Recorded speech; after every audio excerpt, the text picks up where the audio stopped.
Hey everybody, welcome to Snap Take. This is Glazer of Snap Judgments, the official podcast of Marvel Snap Zone, and we have an absolute banger of an episode for you today. We've got two great decks. Dera Jan, super famous Snap player. You probably know him, one of the top 10 players by rank in the world, one of the top 3 players in the Americas in the world. The Americas is in the world, right? One of the top 3 players in the Americas according to the leaderboard. Dera has a deck that he has been rocking with, climbing with, and for whatever reason, I'm not seeing this deck all over the place. This is the kind of deck you'd assume you would see everyone copying, everyone playing. It would be a major part of the meta. It's still, for some reason, a secret, so we're going to talk about that. We've also got Juno 2's Technical Death, a really cool death deck by Juno that we've got to cover. Juno's a small creator that I just recently found out about. He's on Twitch. He's putting out great decks and great content, and he's got a totally unique deck that he called Technical Death that I'm in love with, that I'm going to tell you all about. Let's get going. Before we do, I'd like to invite you to subscribe. What we do on this channel is every single weekday, we bring you proven winning Marvel Snap decks. These decks win infinite, they climb in high infinite, they win high levels of conquest, and I get them to you before the meta has a chance to adjust so that you can take advantage of how powerful these decks are and make sure that you are able to win games, to hit infinite, to reach your goals in the game of Marvel Snap. In addition, we do giveaways all the time on this channel. I believe in giving back. I believe in the power of community. And so our most recent giveaway, I'm giving away 5 of the Deadpool bundle, and you can win it by doing the following. First, sub here, comment either today or yesterday's vid. I don't really care which. As long as you comment either today or yesterday's video and you're subscribed, step 1 is done. Next, go to Marvel Snap Zone's YouTube. We've got a podcast there. It's called Snap Judgments Podcast. You might have remembered from that intro a couple seconds ago. It's called Snap Judgments Podcast. Make sure you hit sub on that Marvel Snap Zone YouTube. Hit the latest episode. Interviewed on that episode is Glenn Jones. I'm hoping you know who Glenn Jones is if you play Marvel Snap. But if you don't, he's the dude who makes all the cards. He's the dude who makes all the OTAs. We interview him. We talk about the top 5 cards at each cost slot with him. We've got Browday, Marvel Snap News. We've got Dan of Marvel Snap Zone on the episode too. It's an absolute banger. All you have to do, sub here, comment here. Sub there, comment the podcast. You're in to win one of 5 bundles. I'll announce it in Sunday's video. I know I said I do videos every weekday, but apparently somehow in my head, Sunday has become a weekday because we do videos every Sunday too. All good? One more thing. If you like free stuff in Marvel Snap, I've created a sheet. I get no benefit from this sheet. This is just a random sheet that I'm trying to keep updated for everybody. The sheet is just every giveaway that I know of that's active in Marvel Snap. I'll try and delete them when I know they're gone, but I'm not like checking daily. I'm trying to update it once or twice a week. It's just every giveaway I know of in Marvel Snap so that people can go enter and get free cool stuff. I'm not going to be perfect. I'm not always going to be the fastest in the world. So if you're smart, what you do is you see the people who are constantly doing giveaways and you hit them with the follow so that you don't miss out in case it takes me an extra couple days to update it. But this is the only resource of the type I know of in the community. So if you think that has some value, make sure you check it out. It'll be in the description to this here video. All right, let's get to the, we did the giveaway, excuse me. We believe in deck credits here on this channel. We think people put a lot of time, effort, and work into these decks, and they deserve some love for them. It's not about being perfect and telling you who makes every deck. It is instead about showing you that we appreciate the people who do the work. So we've got Dera, again, one of the best players in the world.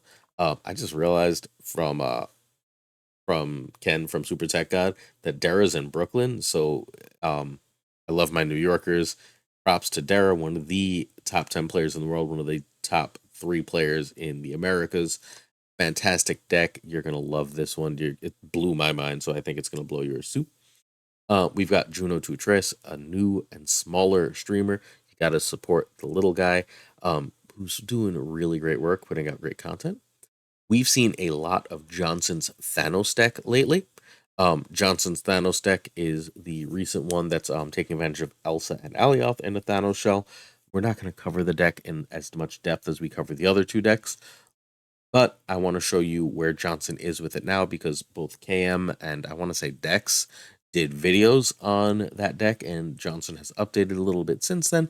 And I just want to talk about what that deck is right now, where it is, and what different options you have in building and playing it. One more thing. Uh, I know I have my own podcast. I was on SuperTechGod. I was with Top 5 Sino and SuperTechGod on their podcast. That'll be up later today. Keep an eye out for it if you can. If you want to just hit their sub, type in Marvel Snapcast and you can sub to them.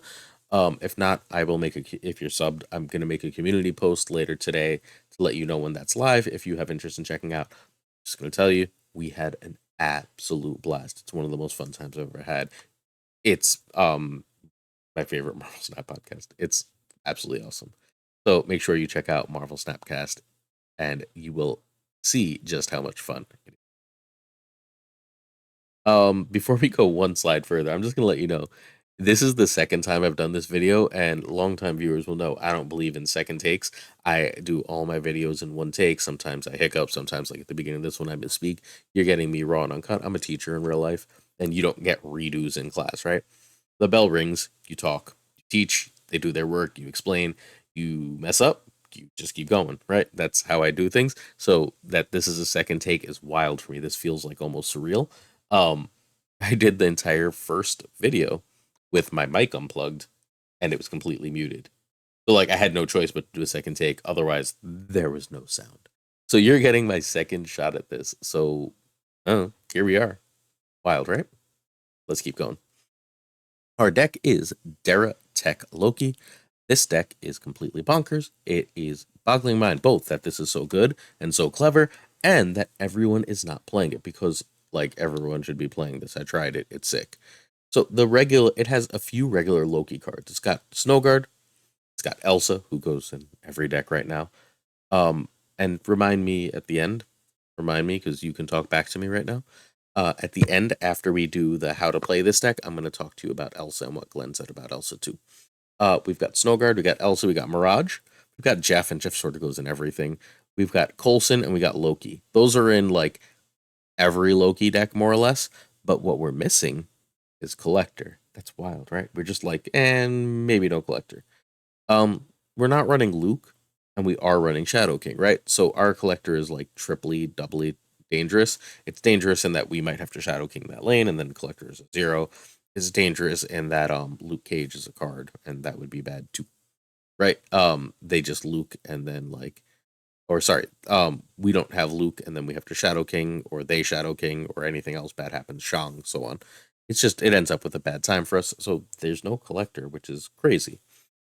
Instead, we have every tech card, more or less, in the game, or at least one type of every tech card in the game. We've got Invisible Woman to throw a priority when we need to. We've got Shadow King to get rid of their things that gain power but don't get huge. We've got Rogue to stop whatever ongoing is giving us problems. We've got Cosmo to shut down if they're going on reveal. And we've got Killmonger to shut down if they're trying to go wide. And Shang, of course, for the biggest stuff in the game.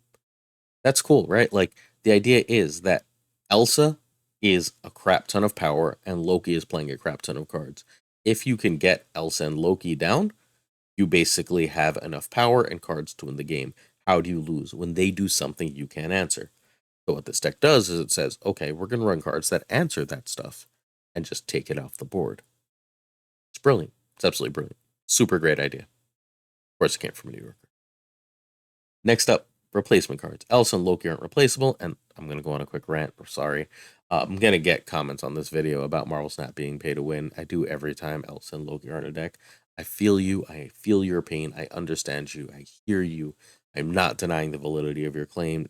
I don't necessarily agree, but hey, if you believe that, more power to you. If you'd like to hear my much longer take on this, I have a video. I want to say it was last Wednesday. It's called like Nerf Alioth and is Marvel Snap play to win, something along those lines. Check it out. It's got a whole bunch of thoughts on them, and I get it. But if you think it's pay to win, going on every YouTuber's channel who talks about these two cards and going Marvel Snap is pay to win, raw, isn't helping. We don't make the game. Like, I don't know what you want us to do about it. Um, I don't even 100% disagree. It's part of the reason I give away so damn many season passes. I give away 15 a season at least. I get it. I really do. But like, you're probably gonna have to either come to terms with it or stop playing. I don't have a better answer for you. I'm really sorry. Like, if you think it's pay to win, okay, then what? Right? Like yelling at me about it or yelling at, I don't know, um, Cozy about it, right? Cozy's got 10 bajillion comments. Yelling at Cozy about it, yelling at SuperTechGod about it. Like, that doesn't change the way this works. So, like, if you think that's the case, I'm really sorry. But, like, chill. Like, breathe. It's not going to hurt. And I promise you, like, literally promise you, you can get infinite without any of these cards. I know for a fact one of my students who is completely free to play uh, and just reached Series 3 opened cards intelligently using strategies that I coached him through and hit infinite. It's doable. All right. There are other cards that are replaceable here, though. Agent 13 is worse than Snow Guard in the deck. The two cards are important for Loki, and that bird is damn near OP. But Agent 13 is still a fine replacement. And I'm never even really sure if Sentinel is worse than Mirage. Having Sentinel because it's replayable is often really, really valuable in these decks. But hey, whatever. It's one of the two. General play patterns. Turn 1, you would like to drop Snow Guard if you can. You don't have Collector, so you don't have to wait for Snow Guard. Turn 2 is Elsa or Mirage, usually Elsa. But if, especially in Conquest, you know what they're playing, your Mirage could get, and you know your Mirage could get something important, feel free to drop it first. Both of those cards are generally greater than Jeff early. Jeff is best to fill an Elsa lane because he can fill an Elsa lane, then get out of there. Not Elsa lane, a lane. Fill a lane while Elsa's on the board. In that lane. Turn 3 is Rogue if they Mobius or Luke. If not, it's Coulson. Mobius is worse for you than Luke, but you do have Shadow King, so you don't love seeing Luke. Turn 4 is either Loki, 2/2s, or a Coulson card. The Coulson card is usually the last resort here. There's very few 4s that I'm playing over 2/2s in this deck. Turn 5 is Loki or cards you got from Loki and Tech. And turn 6, ideally you've basically dumped your hand outside of Tech cards. And now you're just going to play whatever Tech cards you need to lock up the game. And I don't know if you know this because he hasn't been in the meta a lot, but Shang-Chi at 6 power because Elsa is like completely freaking bonkers and OP. So that's the deck. Let's talk Elsa before we talk variants. So Glenn was just on the podcast, as I just said, and Glenn talked a little bit about Elsa. He actually talked about Elsa a couple of times. And every time he did, the feeling I got, along with the words he said, and you can listen and tell me how right you think I am, he directly says that they overshot the mark with Elsa. Elsa is too good. I fully agree. I think Elsa is insanely strong. I fully expect her to be nerfed in the next OTA. There is no OTA this week unless I've been planning this whole week wrong somehow. There is no OTA this week. There will be an OTA next week. I would be shocked, genuinely shocked, if based on Glenn's tone, Glenn's words, Elsa isn't nerfed. Cool. Could be wrong, but like you listen and you tell me whether you heard the same thing I did, because we didn't edit out anything he said. Cool. All right. This is a lovely deck full of lovely variants. We generally like to have about 4 hips. Hips are the best in a deck. This deck is a little bit sad in that it only has 3. I really, really need one more, but what are you going to do? Hip Elsa, Hip Jeff, Hip Killmonger, 3 fantastic hips. I've also got 2 Snow Guards I think are really, really cool. I really like the one with wings a little bit better than this Spotlight Cash one, but I like mixing it up every so often. I love this Mirage. This feels very 90s comics Mirage. We got Alex Ross Invisible Woman, which is probably my favorite Invisible Woman. I'm only missing variants for 23 cards in all of Marvel Snap. As you can see, sadly, Shadow King is one. Adorable Cosmo and Cozy Rogue, chillin' with Noir. Noir is the only thing I like nearly as much as Hips. Noir Coulson. I specifically bought this and I almost never buy 1200 because I had Pixel Coulson and I had like Summer 6-pack Coulson and both just felt wrong. This feels much better. And we've got Loki, and I refuse to buy a Loki until they release one that's better than the one they gave us for buying the season pass. I love this Loki. Finally, we've got Shang. This is the Shang that we don't have yet. I'm sort of willing it into existence. I want this Shang-Chi, so go vote for it. They're running a vote for what variant they give us for free from their anniversary thing. I want this Shang-Chi. Let's go. Our second deck is Juno Tutres, Technical Death. Juno is really, really cool. And he built a deck that has enough hips. Does it have enough hips? Am I crazy? Not 4, right? We got Jeff, Killmonger, Alioth, and Lad. So way to go. We're not going to do variants right now. I just like to make sure that we're hip positive in this deck, not hip neutral. This deck is really cool. It's got 1,000 play lines. It's got, obviously, there's in every Thanos deck right now, or every worthwhile Thanos deck, there's something like Psylocke and Timestone on 3, into Professor X, into Big Card, into Alioth. That wins the game. Yeah, this deck can do that. Big Card here is fairly often death, but not always. Sometimes it's Doc Ock to ruin their shit, and then like they can't get enough power somewhere else, and you can like even Lady Deathstrike on turn 6 and kill their cheaper stuff that's now stuck in that Doc Ock lane. Um, that is a main play line, but you can also early kill off Mobius with a Lady Deathstrike, and then you've got a death on turn like 5, and then Alioth on turn 6, and that's usually enough to win games. You can also just Doc Ock on 4, Lady Deathstrike on 5, and then on 6, Alioth somewhere else. There's or Shang-Chi as the case may be. There's a lot of ways to win with this deck. It's really, really good. I really also want Elsa in here, but I want Elsa in everything right now. I don't know what you're gonna do. Um, this is still super strong. I'd also like to remind you to check out the Snapping. I didn't know Juno from Adam when this deck was sent to me. A lot of people tag me in decks because I feature 2 decks every day, right? So I'm always on the lookout, and I try all these decks. I double check their stats. I do research, right? Every day. Takes up way too much of my time, but I do. So Juno sends a deck, and I put it in the pile. There's a pile. I've got a document with at least 30 decks on it right now that need to be tested, researched. I need to make sure that they're still active in the current meta. I need to check all the links on them, yada, yada, yada. But our homeboy from the Snapping, I never know if he wants us to use his real name or not, so I'm just going to say the Snapping for now. The Snapping is a Marvel Snap comedy show that's fantastic. I was on it. Cam was on it. Lots of great people were on it. Super funny. Definitely dark. Really great. Check, just like put the Snapping into YouTube and you can find it. He was like, "Hey, this deck is legit." So like, that's one of my friends, and so I know you, and you tell me a deck is good, I go try it. So I went and tried this. This deck is sick. Like it's really good. Um, Everything here is really like something that makes sense and you could put together. Except Doc Ock is an absolute stroke of genius. Absolute stroke of genius in this meta. It turns off a lot of the Elsa buffs. It messes up the order of plays. It's just fantastic.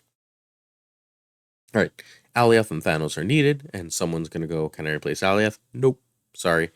Um, you can replace Jeff, I think maybe, but you can't replace Alioth. Sorry, I don't know what to tell you. Like, Alioth will be in Spotlight caches in 3 weeks. Save your caches if you want him. He's important in the meta. And I think he's important in the meta, and I talk about this on the Snapcast, so like mild spoiler for that later, is because there are very few generally good 6-cost cards. Most of the good 6-cost cards are good in specific decks. It's really just Alioth and Doom that are good in like non-hyper focused, like non-synergy decks. Think Null or Apocalypse for a synergy good 6, right? So like you're left with a lot of Alioth if you want to play a 6 because of that. So he's worth having. Eventually, soon, more 6s will come out that change that. Iron Lad can be America or Daredevil. Same thing for Jeff. America is really good for consistency, and Daredevil lets you know which of the plays you want to make on 5. Do you want a Death Strike? Do you want to try and Doc Ock, etc., etc.? Daredevil gives you that information. Both are really good here. And again, Jeff is fine in those spots, right? You can make Jeff either of those, but then I'd be short of hip, so like, don't do that.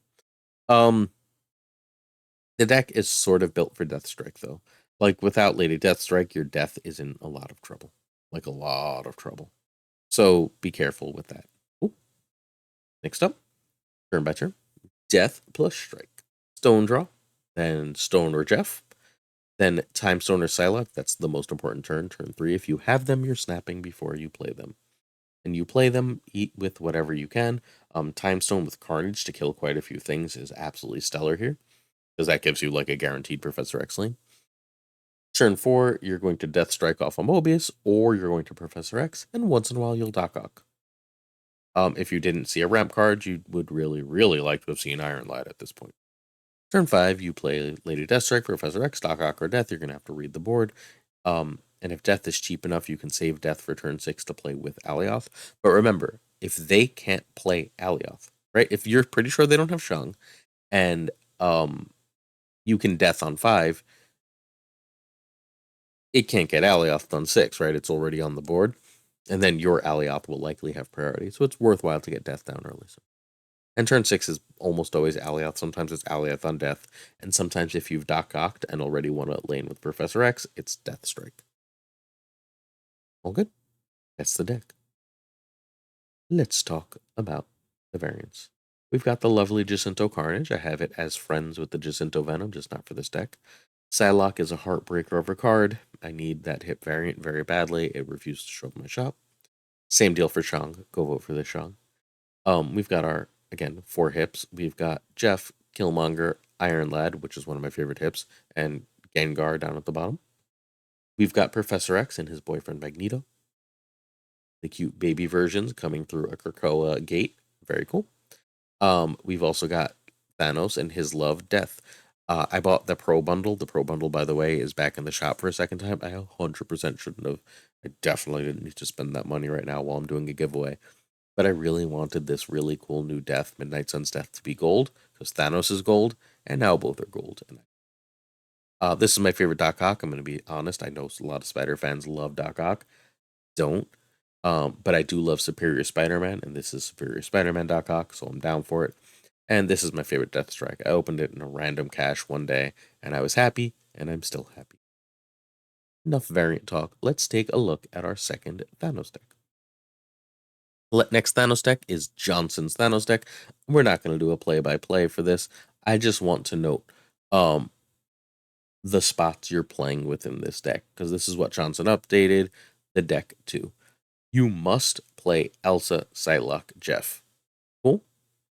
You must play Devil Dino, Professor X, Vision, Alioth, and Thanos. That leaves you Mobius, Cosmo, Iron Lad, and Blue Marvel to mess with. Johnson is brilliant. This deck has come in near the top of tournaments multiple times. It's pushing Johnson into the leaderboard and high on the leaderboard. So you can just trust his version. You can also trust Cam's version. Cam is a brilliant player, for example. But I want you to know, as a person who could play this deck, what you can do. So options for changes. There's America Chavez, as we said earlier. America Chavez, and people keep asking about this in the comments. I'm going to try and explain. It's not that America Chavez makes you more likely to draw anything specific here.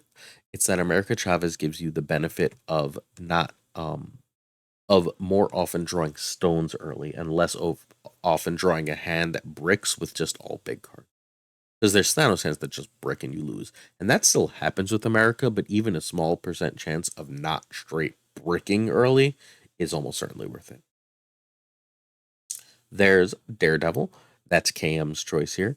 Daredevil is great because then if you can lock up the board, it lets you know that maybe you Vision on turn 5, maybe Professor X on turn 5. It tells you what to do, and that lets you know if you're going to alley off the last turn or if you're going to Devil Dino, because now you know what their plan is for the next 2 turns. It basically gives you inevitability of a win. Really good. You can keep Mobius. Mobius is here largely for locations and Loki. Loki is extremely strong against this deck, and Mobius gives you counterplay. Cosmo's here because ongoing cards are obnoxious, really. I think Cosmo is my easiest cut. Cosmo, for me, is very often Shang-Chi. I like having an answer for the Shuri Red Skull decks more than I like having Cosmo in the deck. I think that those are a bigger problem currently, and I want an answer. Uh, Blue Marvel is good. It adds +4 to location. That's really powerful. It helps you win things that your opponent doesn't think you can. People just forget Blue Marvel's in the deck. But in that spot, you can also run Claw. Claw is an extremely powerful card with Professor X. And it's more power as a general. Sometimes Marvel's like a 5'11", right? Claw starts as a 6'10", but the power is more concentrated. And in Marvel Snap, remember, concentrating on where you want to win is important. I think that's all the major changes you can make here. You can run like other stuff as well if you wanted to just drop a good stuff card in here. There are worse things to do than drop cards like Medusa that have low cost and high power into these decks. Cards like Spider-Man, for example, are just really, really strong. Hopefully, you found some value in that. I don't usually do the sort of like quick overview of deck, but this deck has been such a topic of conversation with so many different variations and people really concerned. I think if you're stuck, you just run the Johnson or the Cam version, honestly. But I think knowing what you can do and what choices you can make with a deck like this is important. Also, two things about Elsa and Professor X. One, a 6 power Professor X is completely freaking OP on turn 4 if you can get it down, and you can very often. Two, if you use Professor X as the third card in location with Elsa out, Jeff can still jump down and be a surprise 6, which is super powerful. All right. We're almost done for the day.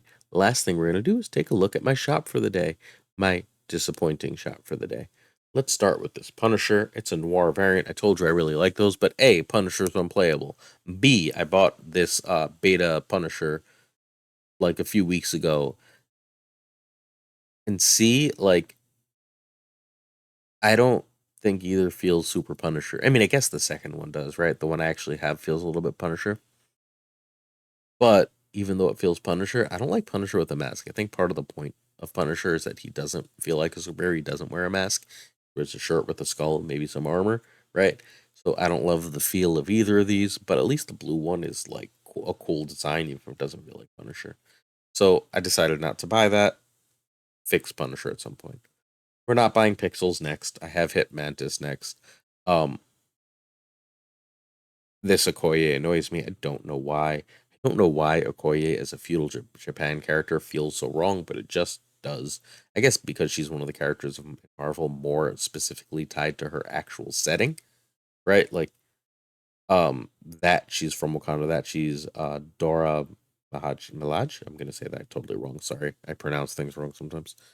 Is like key to her character. So being like feudal Japan, sure, why not? I don't know, feels off in a way that like 1602 when they transplant the whole universe doesn't.